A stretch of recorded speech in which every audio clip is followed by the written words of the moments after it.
Welcome back, listeners. You're tuned in to the 9th episode of the Plugged In La Porte podcast. I'm your host, Nate Loucks, and it feels great to be behind the microphone again after our short summer hiatus. The warmth of summer might be winding down, but we're just heating up with more engaging stories to share from around our vibrant community here in La Porte, Indiana.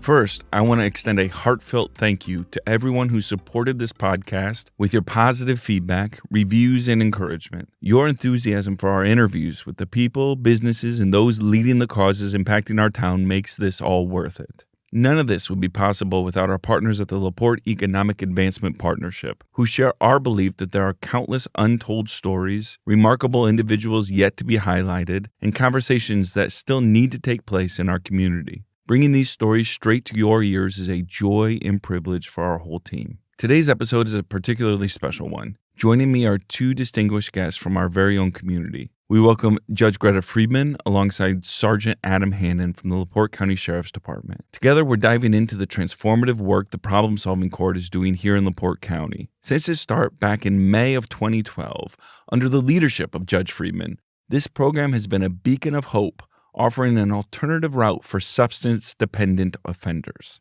This isn't just about processing cases, it's about rehabilitation, reintegration, and ultimately restoration for every resident in our community. We'll also catch up with Park Superintendent Mark Schreiber for our monthly chat. Mark's here to talk all things Parks Department, including a sneak peek at their future budget goals, a retrospective on how LakeFest fared this year, and a little more insight into what's happening in our playground spaces. So stick around if you're as excited as I am about delving into these conversations. And if you're a fan of what we do here at Plugged In La Porte, remember to rate, review, and share the podcast with your friends and family and any other resident that works or lives in La Porte. Your support means the world to us and helps keep these meaningful conversations going. All right, let's jump into today's episode, starting with our conversation about the Problem-Solving Court.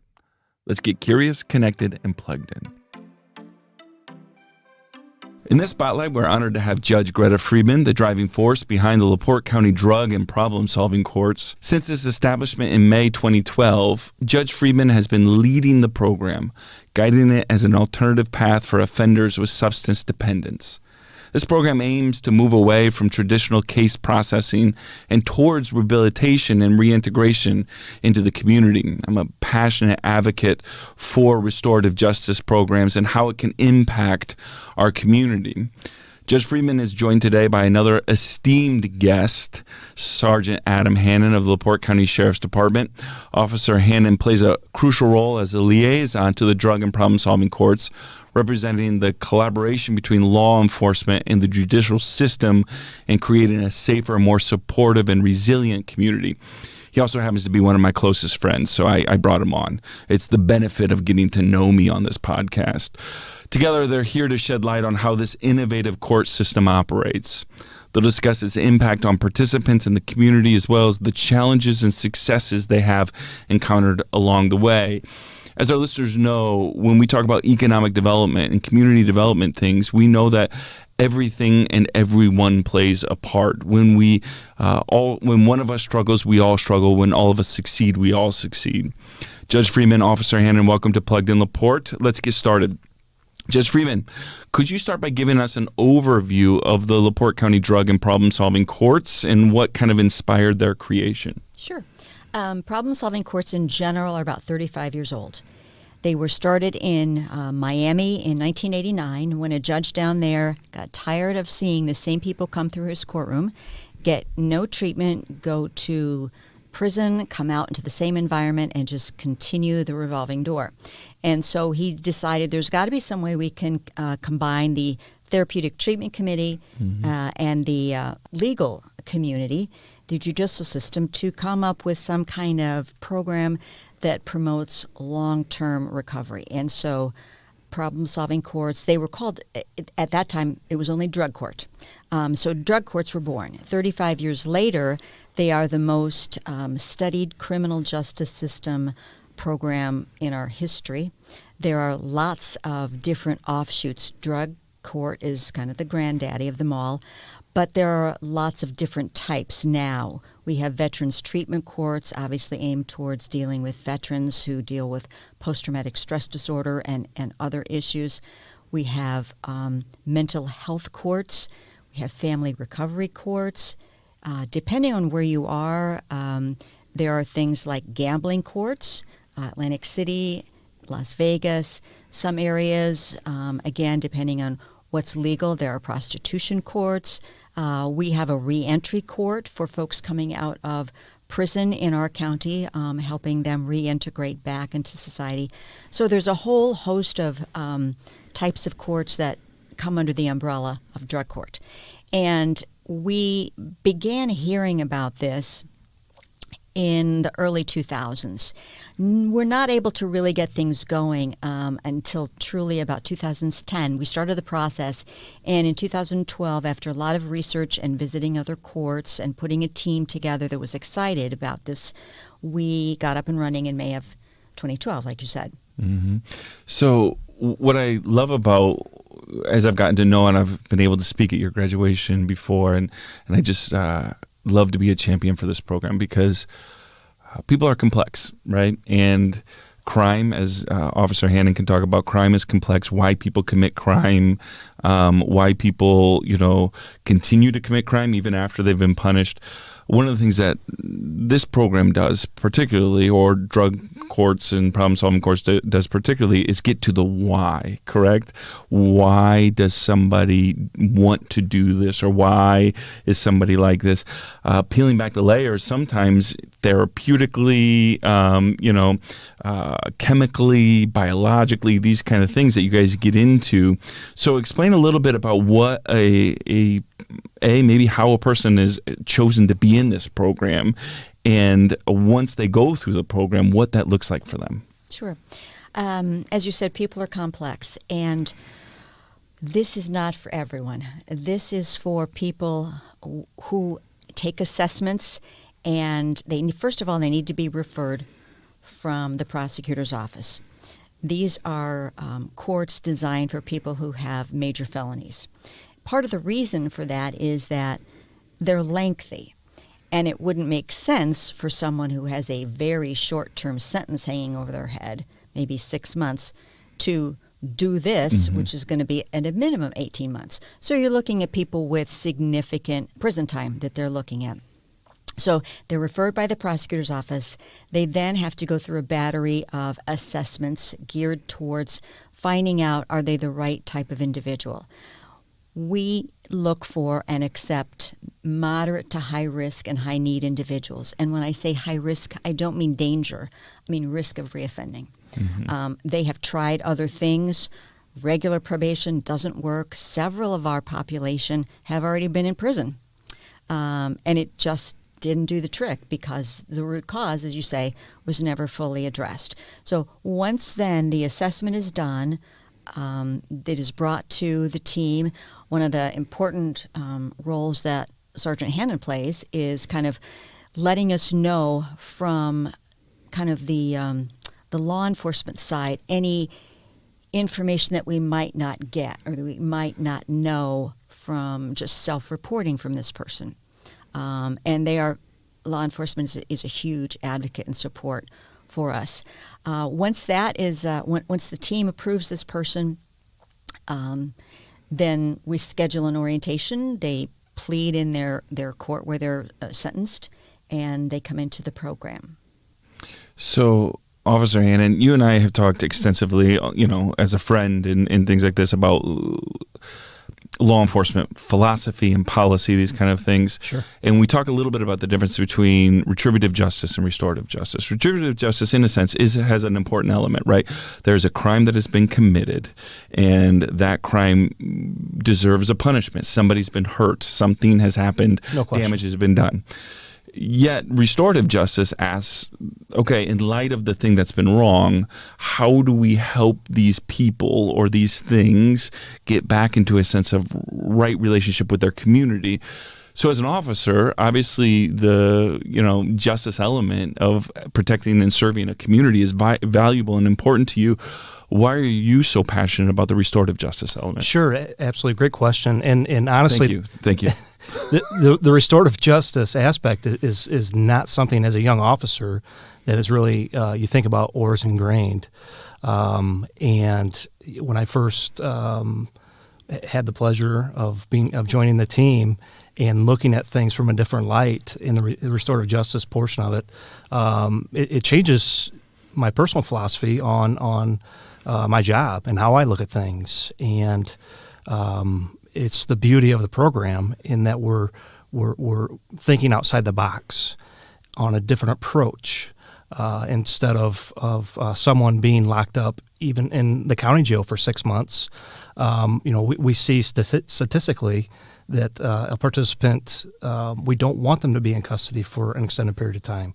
We want them to be able to establish themselves and get a job and make all their meetings and be there for their kids' events, those types of things. Me, as a law enforcement officer, have had the pleasure to try to walk alongside of them and keep my ear to the ground, make sure they're doing the things they need to do, check in on them, do some house checks, and help be a part of that process. This program, when I talk about it, as you know, I've talked about it at the church that I pastor. I've talked about it in the community. I've advocated for it when I hosted a radio show, and why I'm so passionate about it, because, again, it does help people get their life back. Not all people. It doesn't mean that nobody fails in this program still. Sure. However, I have heard from friends of mine who are law enforcement officers and other friends who might be a little slightly critical of this because, again, the goal of law enforcement is to punish for crimes that are committed. What would you say to those? And then I've also heard from some lawyers and some other people that it's an expensive program, right? And Judge Friedman, you could talk a little bit about that. But what would you say, Adam, to those maybe other law enforcement? Like you said, when you started in law enforcement, this wasn't anything that maybe you even would have been a part of right away. Yeah. But what would you say for those maybe that are more critical or just curious about it? Yeah, I guess I would first say that there are crimes that I do believe that people just need to be in custody for. Locked away and be held accountable for their actions. And I also think it's important that, as I developed and grew in my career, that I was able to look at things from a different perspective and see that just because someone makes a bad choice doesn't mean they're a bad person when it comes to someone suffering with substance abuse disease, disorder. So once you start to recognize that there are reasons that they've made some of these choices to use legal narcotics, whether it be because they didn't, as a child, have someone help them a decision-making process. Not a lot of modeling of good behavior a lot of times. Right. Maybe it's some type of traumatic event that went undiagnosed, wasn't cared for in the right way, and instead of them taking that on the way that it should be dealt with, they fall into using illegal substances.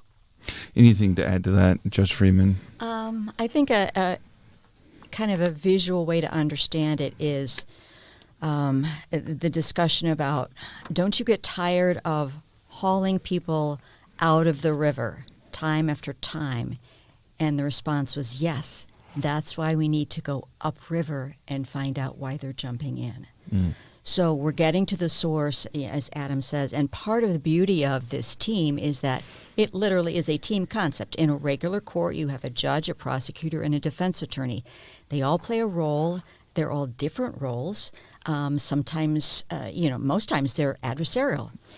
In a problem-solving court team, you have all of these members coming from different points of view, different disciplines, different backgrounds, but the goal is to help someone find recovery and stay in recovery. So we have law enforcement, we have somebody from community corrections who helps with our drug testing. We have probation officers who operate as case managers. We have a nurse. We have a two defense attorneys. We have a prosecutor. We have someone who does assessments. We have a judge. We have therapists. So we kind of cover the bases in terms of what types of angles do we need to look at this problem from. And it's amazing how many times we'll be there and, 8 out of 9 of us we got nothing. And Adam will come up with something, or the therapist will come up with something, or the defense attorney. And we say, yeah, I didn't think of that. We haven't tried that. Let's see how that works. And it is the concept of if, one head's good, two, three's, nine's better. And it's truly a team effort. And the participants see it that way. They understand, and it takes them a while to trust. But they do understand as time goes on that we're not the enemy, we're not against them. Adam plays a significant role in that because not a lot of people in these situations have had great encounters with law enforcement. Right. They've had negative encounters most of the time, and sometimes several encounters that weren't positive. So there's definitely a hurdle when I'm trying to work with them, and I guess trying to get them to buy in that I'm really, honestly, I'm there to help them succeed, because that's also a different way for them to look in law enforcement as well. Yeah, it's really interesting because you're getting, for the first time, maybe somebody's helping them to get to the root cause of why we are here, and it can be, and again, we started this podcast saying people are complex. I'm complex, you're complex, right? Everyone is complex. And, to get down to the root causes, it can be as simple as a parenting issue from when you were a child that perpetuated growing older. It could be, a learning disability. It can be a mental health issue. It can be so many things. That does not minimize the accountability for the crime that was committed. But hopefully, as a community, we can say, but there's always hope, right? And I want to commend the two of you and your program on this, because as we've talked about on this podcast, our listeners know, getting government to work together is not always the easiest challenge. And I'm sure it's not always easy for you guys either. Having multiple stakeholders that are involved at the table to say, we're going to do this together and everyone's going to have an equal stake in this,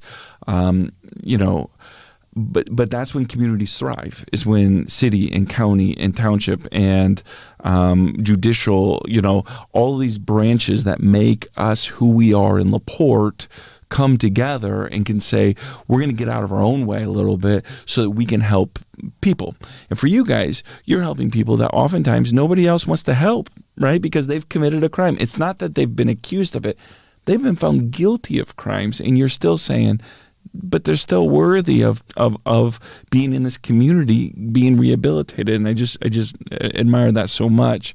One of the things, though, that I want to say, though, because I've heard this about you, Judge Friedman, that as nice and sweet, I know you very well, as nice and sweet as you are, you can, once you're in the program, though, there's some strict accountability, right? And you are not afraid to hold the participants accountable. What role do you think accountability plays in introducing into the system into participants' life? If somebody fails a drug test, it's not, oh, sorry, do better next time. There's accountability, correct? Absolutely. And that's what I think all communities want is these are not necessarily dangerous crimes where someone else has been hurt. The victim is usually the one who's committing the crime. And everybody in the criminal justice system needs accountability. That's not necessarily the same as punishment. Mm-hmm. And we're dealing with individuals who, that's why we have the types of assessments we do. We want to find people who have substance use disorder who've committed crimes, not criminals who use drugs.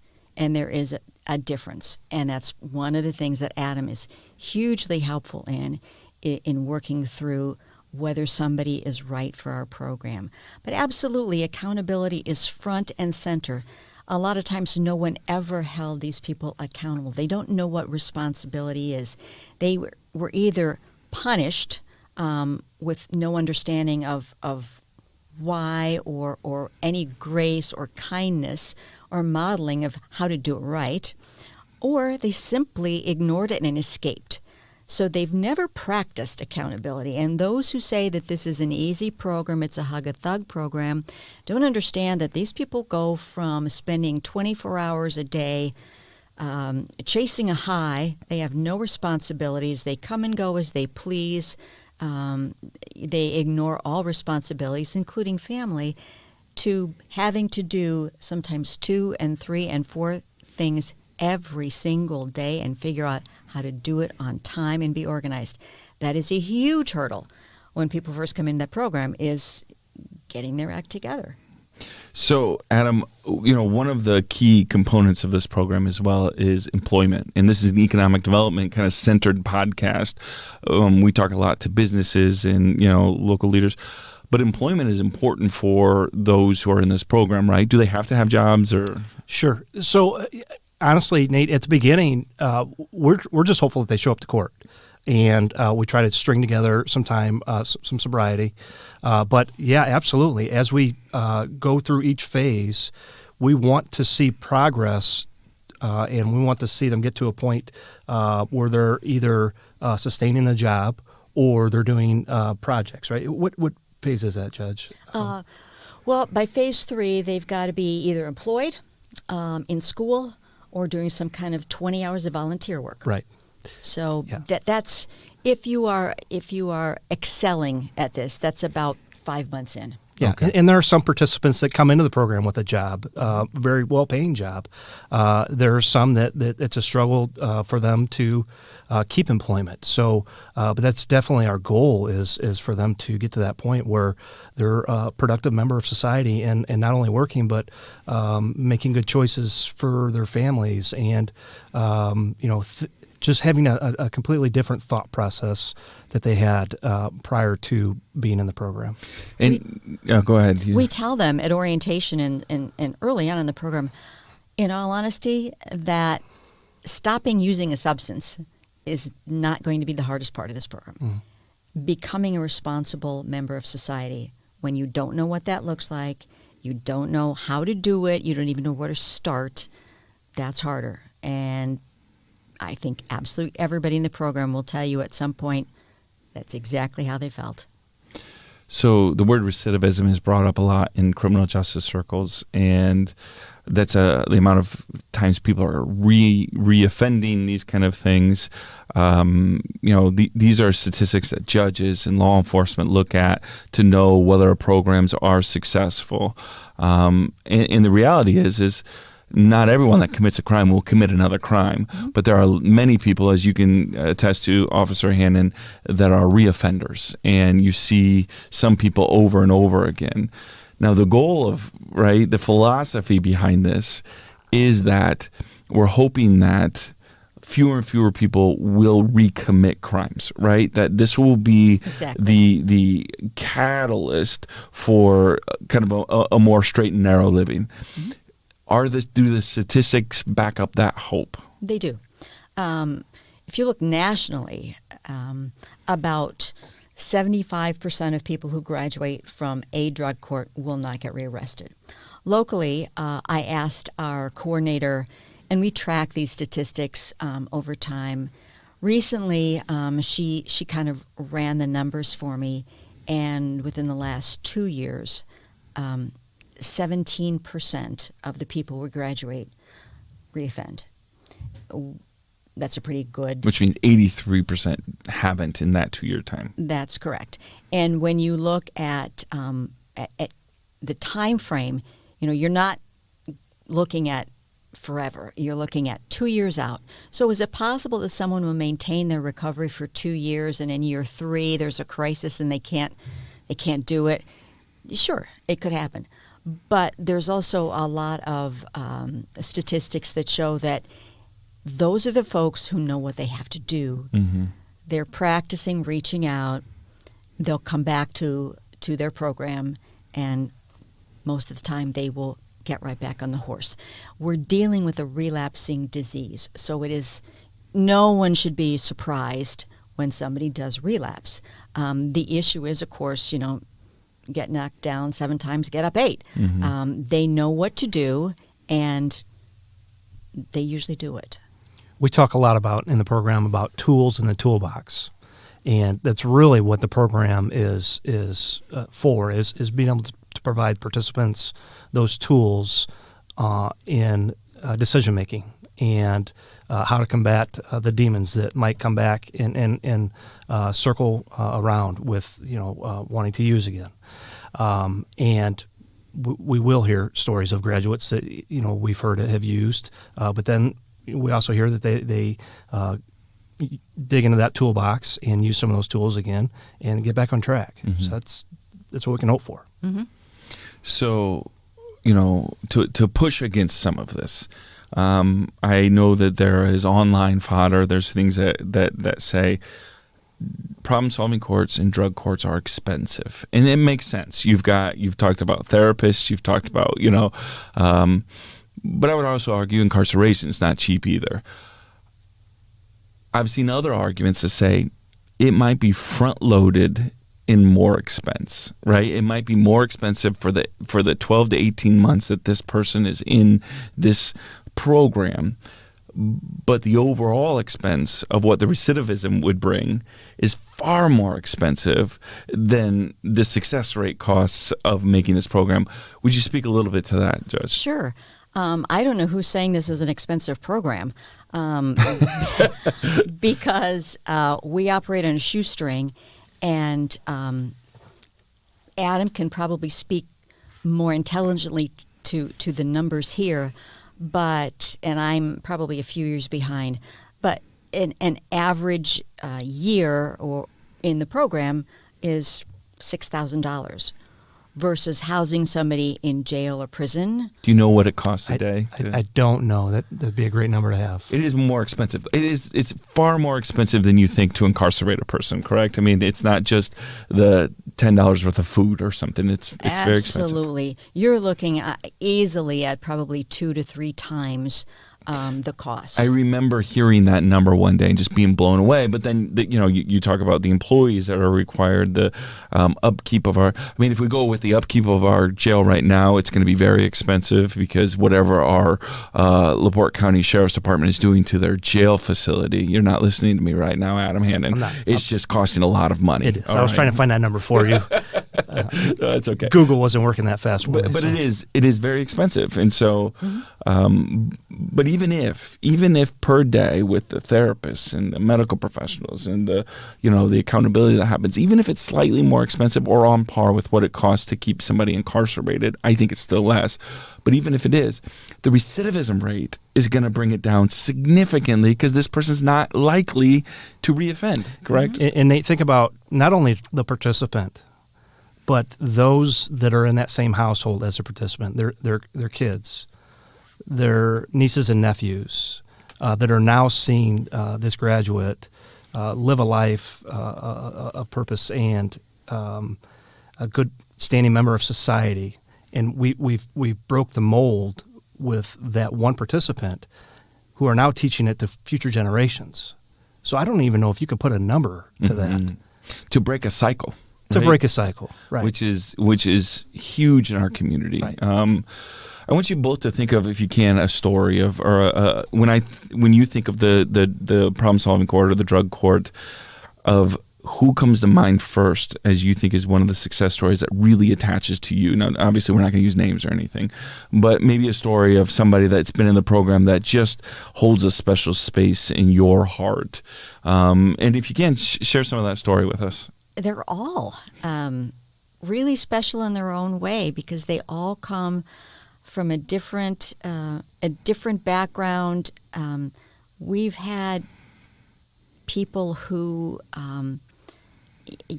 poverty, they didn't fall into the crack. They were born in the crack. Mm-hmm. We've had people whose parents are significant members of society in high professions. We've had everything in between. No one in this country is not somehow touched by addiction at this point in time. And we all know that. We all know somebody, love somebody, work with somebody. That's just a fact of where we are. But I can think of A couple. One comes to mind, been in the program quite a while. When they come into the program, I tell them at their orientation a couple things. You will not get through this program if you do not learn how to be honest. The other thing that's necessary is changing your people, places, and things. All three of them. And, they listen and they don't believe me at all. A lot of them will see how far they can push it. That's just part of the testing to find out whether they can trust us. And this one individual was under the radar for a long time and was doing some significantly damaging things to himself, to his family. Didn't think we knew. And we didn't know for a long time. Once we found out, as you say, there was dissension on the team. What are we going to do with this person? I mean, they have violated every rule under the sun. They're not honest with us, and it goes down from there. But one person on the team said, nope, we can always terminate this person, so let's try another angle. And we're taught in training, and Adam and I both have significant training, everybody on the team can give up as long as therapy says they're making some headway. We don't have to see it. We just have to understand that somewhere along the line they're putting the little pieces together. So we said, okay, all right. We tried a different approach. This person was called on the table and held accountable big time. And that's what that person needed. The change has occurred, and just remarkable kind of domino effect, just like Adam was talking about in terms of this person's family. Parents, children, extended family are all benefiting from the changes. And there's so many. I'm sure you have one or two. Yeah, I don't know that I could narrow down one participant. I've had so many positive encounters that just popping in at their their houses and them figuring out that I'm not there to take them to jail, that I really just want to see how they're doing. They don't have to be nervous when you come around. They don't. Yeah, they don't. And it takes some work to get to work through some of that for the participants and for me. There's just been so many positive things. A lot of times I'll go and meet with a participant after a recent arrest when they've been in the program, and just some really heart-to-heart conversations where I'm trying to encourage them, let them know that we're not done here. We got a lot of work to do, but we believe in you, and we can get to that point, but they got to take some steps forward. Just tons and tons of situations where I've just had great conversations. It's a little bit of like, we're here for you. We also need you to be here for yourself, sure. Right? Because that now the missing piece is you, right? We're here and we're wanting to help you, and as long as you're willing to step up, right, and be accountable and be honest, and honesty is just integrally important in any kind of self-improvement plan, but so vitally important. A lot of them will say, you believed in me when I didn't, and you got me over the hump. Adam is brilliant at what he does because people do get arrested when they're programmed. They make a foolish choice. They're with the wrong person. Something happens, and Adam does go see them, and they're at their lowest point. With every single relapse and every single arrest, there's more and more guilt and shame involved, and they go deeper into the hole. And each time that happens, there's a possibility that they're never going to come back. So having someone like Adam go talk to them and say, well, yeah, you messed up. Who doesn't? Now, let's get back on track. We know you can do this. I'm expecting better from you next time, okay? It's a bad day. On we go. Having somebody like Adam do that, it's incalculable, the help that is to somebody. Now, both of you guys aren't going to be doing this forever. Judge Friedman, you're going to retire eventually, right? Adam, what are you, 65 now? Are you retirement age or no? But We're not thinking about that yet. yeah, but you guys won't do it forever, right? And there'll be people after you that, because you guys have both been in the departments, in the organizations you both represent on this court. You guys have been integral in owning it. And what would you, Judge? I'll give it to you first, then I'll talk to you, Adam, about that. What would you tell the judges that are coming behind you, right, about the importance of this program and why you think in a community like La Porte, this should not only be encouraged to exist, but should really be invested into? In a perfect world, every crime, every criminal would have this opportunity, because we incarcerate more people in this country than any other country in the world, and not everyone needs to be incarcerated.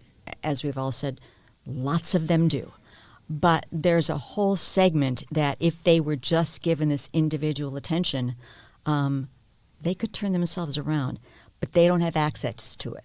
You need to have a felony conviction looking at you, and you need to be an addict, or you need to fall under one of these other categories of problem-solving courts in order to get access to what we do.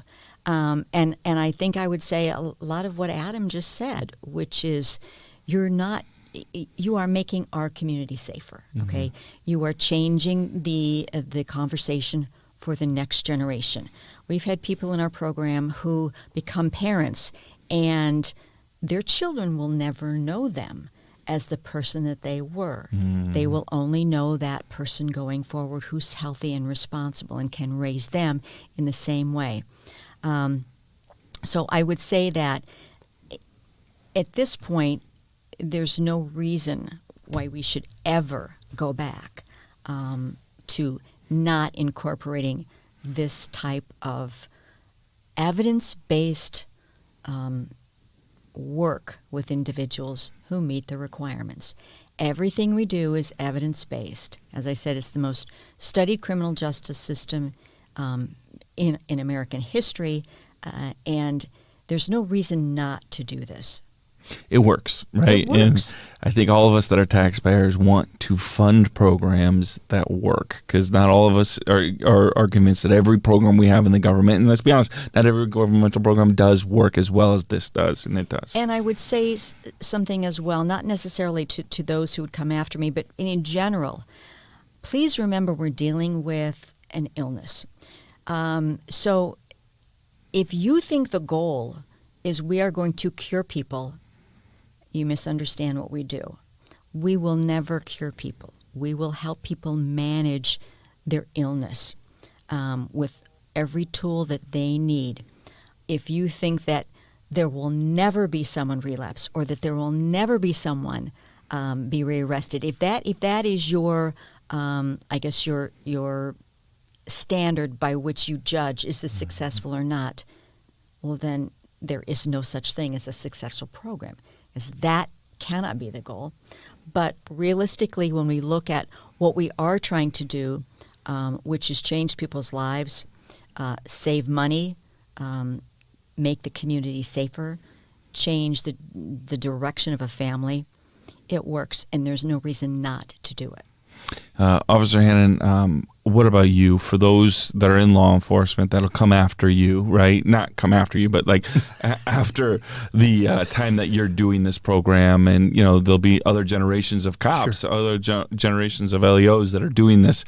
What would you encourage administrations and officers, or how would you encourage them rather, to support and encourage this program in our community? Sure. So I would tell that next officer that took a position I'm in to keep an open mind and to listen to the participants and their stories, because I think they'll find that they're not very much different than me or us as law enforcement officers, and listen to the problem-solving court team. It's a phenomenal team. I know Judge spoke briefly about all the members that we have, but it's just a fantastic group of professionals that are so good at what they do.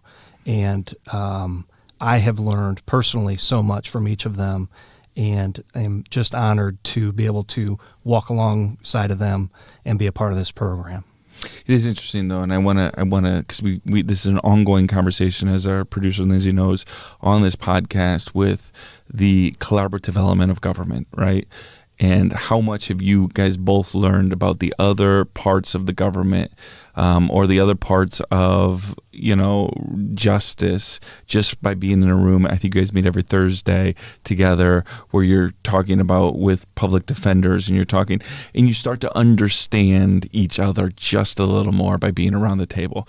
And you learn, right? You learn and you grow, just like every, hopefully, participant you have is growing as well. We learn as much sometimes from them as I think they learn from us. I know they make us better, they make us smarter, and they make us work hard to do our jobs. But as Sergeant Hannon said, we have a remarkable team that it's a 24/7 team. If something arises at 2 a.m., we've got a case manager or a therapist who is on it. When we have people who decide, I need inpatient treatment, and I need it now. And when you come to that point, you don't need to be told, well, we can get a bed for you in 6 weeks. You need it now or you might die. And our team springs into action, and we get people in that day or the next day if possible. They have searched high and low. We had one individual who didn't have one problem or two. She had 10, and we could have handled the one. We could have handled the second and the third. We could not handle the 10. We just did not have the resources. We were looking at going outside the box big time, or saying you're going to prison now. We went outside the box big time because the people on this team said, nope, not going to give up just yet. And it has been a remarkable journey for her. And she's going to make it. Well, I want to thank you so much for being here and being a part of this conversation, because, again, this is what makes LaPorte LaPorte. But that is all the time we have today for this segment on Plugged In La Porte. A huge thank you to Judge Greta Friedman and Officer Adam Hannon for joining us and sharing their valuable experiences and insights with the Plugged In La Porte team about the drug and problem-solving courts in LaPorte County. And we hope this conversation inspires you, our listeners, to learn more and engage with the transformative efforts happening in our court system for a better and stronger LaPorte. So let's stay tuned, stay informed, and stay plugged in. Joining us in the studio once again is Mark Schreiber, the Park Superintendent for the City of LaPorte. He's a very familiar face around these parts, or should I say, a very familiar voice. We're happy to have him back with us. Mark is a regular guest on the Plugged In LaPorte podcast, and we always look forward to his updates on what is happening in our parks and recreational spaces. Today, he's here to share insights on the fall sports programs. I want to talk a little bit about the successes of this year's LakeFest, maybe some things that next year he wants to do, some long-term vision stuff for the Parks Department, maybe give us a sneak peek into what residents can look forward to in the fall of 2024. It's been another lively year for our community, with the 2024 LakeFest attracting crowds from all over, highlighting what makes LaPorte an incredible place to live and visit. Mark, it's great to have you here today with us. Before we dive into the details, could you provide us with a bit of a general overview of how things have been going in the Parks Department this summer? Well, absolutely, and I appreciate you having me and pointing out that I have a familiar voice, because it is. It's a very I have been voice. Told I have a face made for radio, so or a podcast now. Yeah, or a face podcast. made for a podcast. No, yeah, absolutely. I do too. You and me both. No, we've enjoyed a great summer, really have, and at the core of that always is the kids, and the kids get off for vacation, and as we're doing this podcast, they're ready to go back the next day, and we'll miss them, but now they go back to the schools and a whole nother regiment in their lives. But we really enjoyed having them for the summer, and whether that was youth baseball, softball, tennis, whether it was the summer playground program, or whether that was out at Stone Lake Beach or wherever it was, there's just another level of livelihood out in the parks when it's summertime and the kids are out enjoying, and that's really close to my heart. I mean, that's really what drew me to parks. Was I was one of those summer playground kids. I was at Clark Park every morning a half hour before the park leaders would show up, and I'm sitting there on the stoop at Clark Field as they pull up. So, no, it's been a great summer. I think we've really seen some nice numbers. Beechwood is, again, having another gangbuster year. We've had some great events downtown. We had free movie nights. We had night bike rides. We've just really saw the community come out and be supportive. So it's been a great run. So let's talk a little bit about LakeFest. Sure. We're about a month past where that was, and it's now growing as a festival. It seems like there's always a new thing or two each year. This year you had another national traveling band there. Yeah. Take us through, how would you measure the success of this year's LakeFest? Oh, I think it was successful. I think the committee, we made some decisions to go some different directions and try some new things.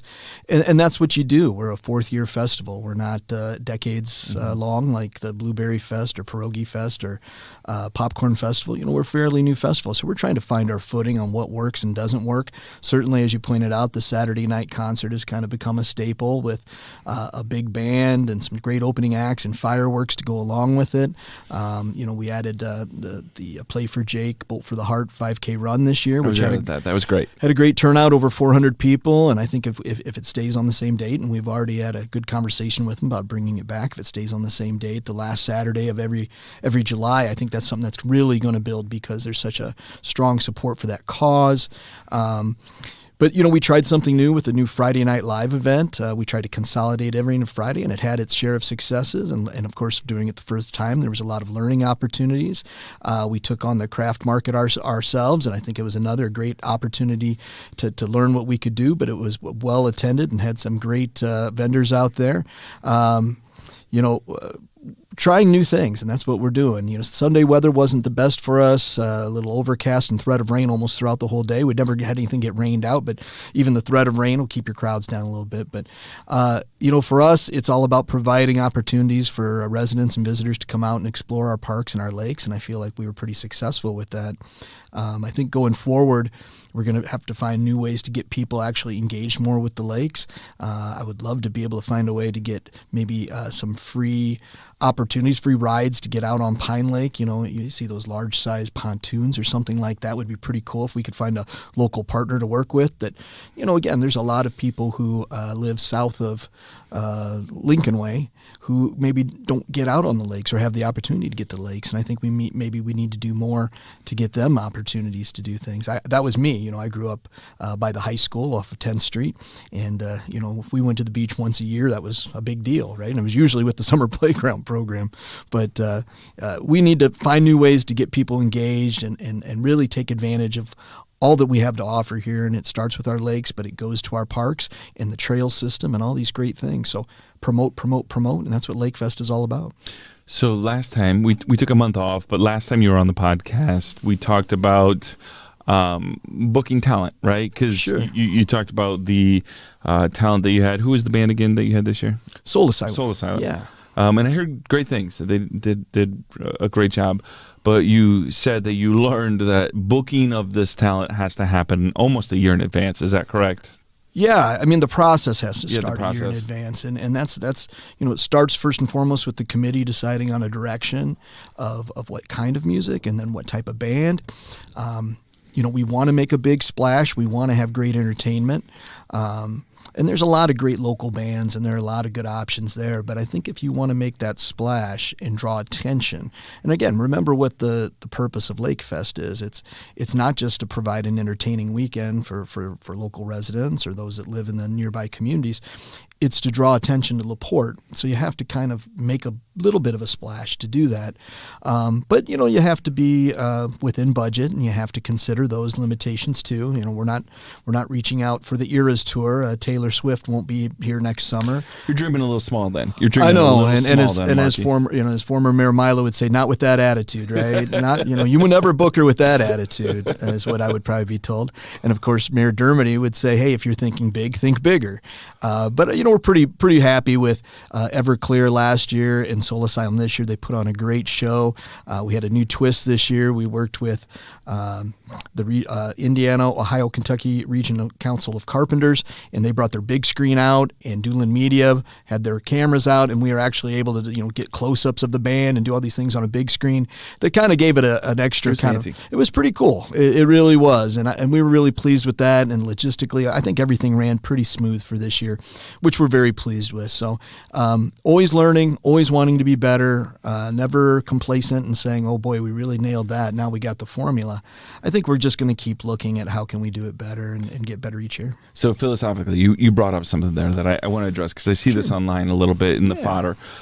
You said, one of the goals that we have for LakeFest as a city is to bring people to La Porte to feature La Porte, right? Sure. And there's always the ongoing, conversation about whether or not La Porte's government should only serve residents in La Porte, or should it broaden it up to, invite people into the community.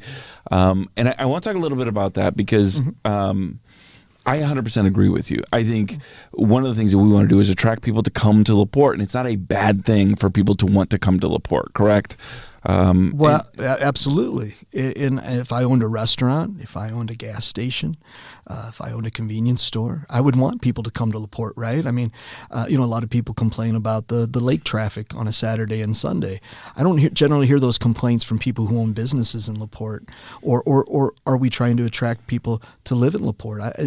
People come to our community, they discover all that we have to offer, and that includes our hospitality and the character of our community, and they fall in love and they want to move here. And new residents aren't a bad thing, right? I mean, growing is a good thing, and we need to grow. We need to grow our tax base. We need to, believe me, I know that because I'm going through the budgeting process right now. Mm-hmm. We need to grow our tax base. It's just that simple. I'm a lifelong LaPortean. I'm not a transplant. I was born on East Street Hospital. For those that remember East Street Hospital, that was 2 hospitals ago. I don't remember it. Yeah, no, it's a couple years ago. But I've lived in La Porte my whole life, and I strongly believe that we need to grow. We needed to annex. We needed to do the things that will position future generations, right? I mean, we can't just be complacent and say, "Oh, well, I'm X amount of years from retirement. I'm pretty satisfied with where we are." We have to be thinking about how will future generations pay for services? How will they have police, fire, good streets, good parks? These are the things that we have to be worried about. We have to be forward thinking, and that's projecting out 30, 40, 50 years. That's just not thinking about what will my 2025 budget look like. We have to be bold. We have to take chances. And I think that's true with LakeFest even. We have to be bold and take chances. We have to get out of our comfort zone every once in a while. And, last year we did that, bringing in Everclear. I was probably the last one to get on board. I was like, boy, we're talking about a significant increase in what we were paying for entertainment. But those are the small things that add up in the long haul that will allow us to draw people and make them take notice of La Porte, and hopefully decide to build a home in La Porte, raise their family in La Porte, open a business in La Porte.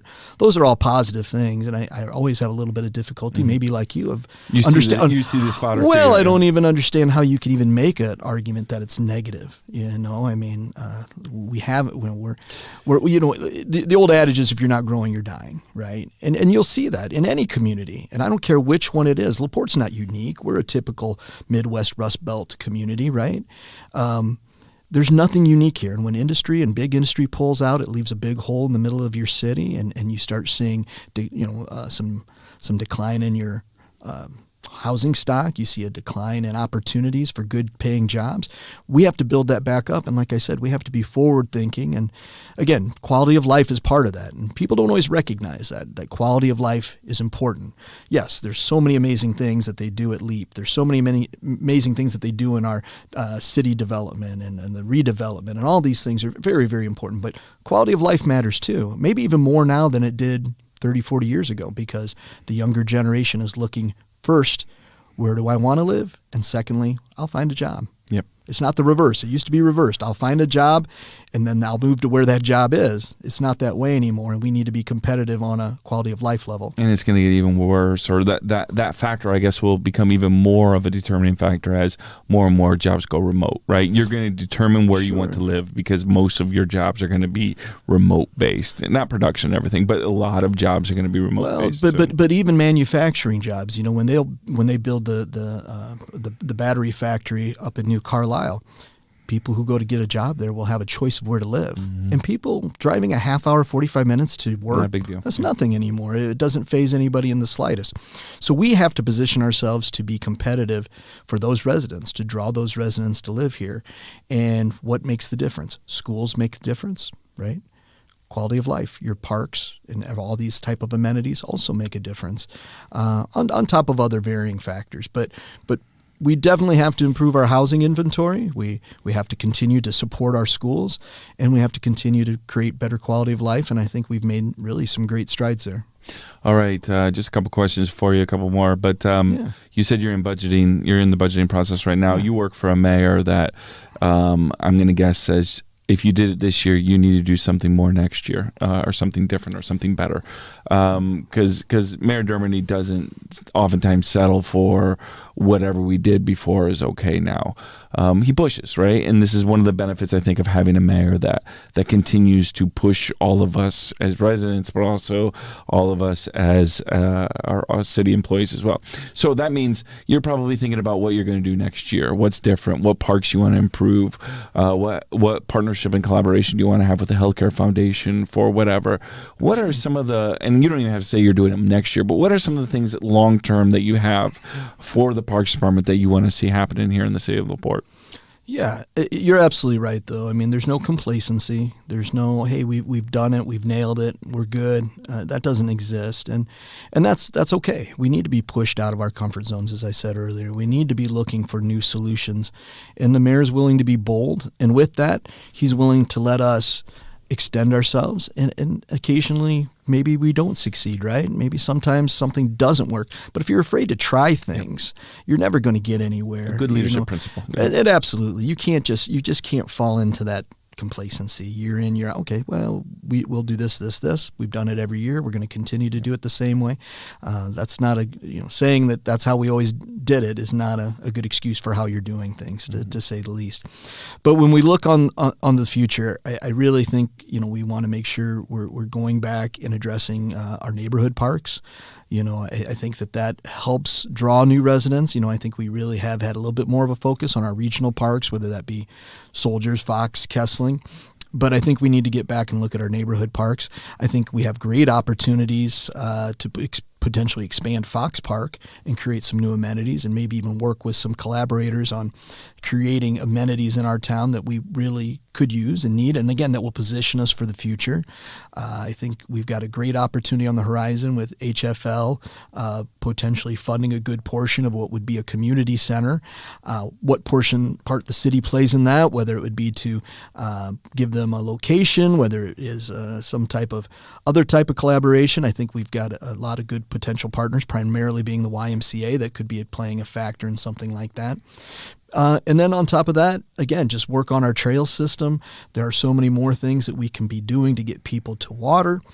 One of them is, we're talking about and feel like we're moving forward on a process of getting a new, larger lodge over on Stone Lake. So again, people who don't maybe live on water or have a boat or necessarily get to our lakes in that capacity could still go out there, whether it's a community event or a private event, and access it that way. But we need to keep continuing to ask and find out what our residents need and want, and then also make those bold choices of what do we need to position ourselves, again, 30, 40, 50 years from now. Do you expect the additions to the Stone Lake Trail to happen this fall still? I believe that one of the extensions will still happen this fall. I think going from the beach house to Waverly Road. I think that the other one is on hold because they have been creating some wells for our water department in that section of Soldiers Memorial Park. And we're still kind of feeling out. Ready. Yeah. Just kind of, you don't want to put in new infrastructure and then be running infrastructure under it and or over it or tearing. You want to wait till the time is right. And just like if you asked the coordination between street, wastewater, and water, you don't want to go and put down a whole new street and then decide, well, this might be a good time to put a new water main in, right? You want to make sure that infrastructure is in place and then go down and put that trail extension over it. So, where do we take those next trail extensions and those conversations? That's what we're in to try and figure out. But again, we want to make sure we're taking care of those larger needs, but also getting back to our neighborhood parks and making sure that everybody has a 10-minute walk to a playground, a green space, something like that. And that's a collaborative thing with our school system, our churches, our private partners, et cetera, and so on. All right. Well, I'll give you the final word. What do you want our listeners to know? Anything they need to sign up for or check for coming up here in the next month? Well, I think one of the challenges we have going forward is how do we fund all of this, right? I mean, how do we create the park experiences that we want our residents and visitors to have, but also how do you continue to fund and maintain it? And a big part of that is we're working with our Park Foundation to help us. Their annual campaign, which will be coming up here this fall. We need, the corporate sponsors, business sponsors, but we need individuals to sponsor. We do have a golf outing coming up on September 6th. We're pretty excited about that at Beechwood Golf Course for the Park Foundation. So for all of our golfing friends out there, for all of our businesses that are looking to support us. And then we'll have a larger event coming up in November that will have details coming on as well. So, occasionally we hear a little bit of blowback, and why does the Park Foundation have to raise money for the park department? That's what my tax dollars go for. And I guess my only response to that is, we're kind of growing. We're getting out a little bit further ahead than maybe what our tax revenues are can provide for. And if we want these things, and if we're thinking into the future, and what do we need to create to grow, we need some of that funding right now. And the Park Foundation's been a great partner in that, as has the Health Foundation and others. And so, look for those type of events. Advocate for the parks. Root for the parks, and we've got a lot of great events coming up, and Brett Benversi will certainly have a lot to say about that. All right, I want to thank Mark Schreiber, the Superintendent of the Parks and Recreation Department here in La Porte, for being on the show again this month. You can go to laporteparkandrec.com to find out more information, or if you need to contact Mark, you can contact him through there. Hey, again, Mark, thanks so much for being here. No, absolutely. I always appreciate the opportunity to talk parks, and there's many ways to get a hold of us, as you just mentioned. Facebook Messenger, give us a call, shoot us an email, stop by the office. And as always, I would just urge people to get their information straight from the park department. All right. Bye-bye. And with that, we have reached the end of another episode here at the Plugged In La Porte podcast. We'd like to extend a huge thank you to our incredible guests today, Judge Greta Friedman, Sergeant Adam Hannon, and Park Superintendent Mark Schreiber. Your insights and contributions to our community are invaluable, and it was an honor to have you share your experiences with us today. Our podcast thrives on the hard work and dedication of our fantastic team. A special shout out to our producer and editor, Lindsay Johnkind, who plays an essential role in bringing these stories to our listeners. And of course, we must also mention our sponsor, the La Porte Economic Advancement Partnership, whose generous support makes this all possible. To learn more about their work in economic development in the city of La Porte, visit laportepartnership.com. Also, don't forget that you can always find me, Nate Loucks, on social media. Join me on Facebook and Instagram, and I guess LinkedIn if you're there, where we can continue the discussion sparked by this podcast. Share your thoughts, and let's keep the dialogue going. If you enjoyed today's episode, please consider rating, reviewing, and sharing the podcast with others who may be interested. Your support helps us grow and reach new listeners every day. Just so you know, we'll be back in 2 weeks with another exciting episode featuring interesting topics and guests. Until then, my friends, I encourage you to stay curious, stay connected, and most importantly, get plugged into La Porte. Take care, everyone, and I'll see you next time.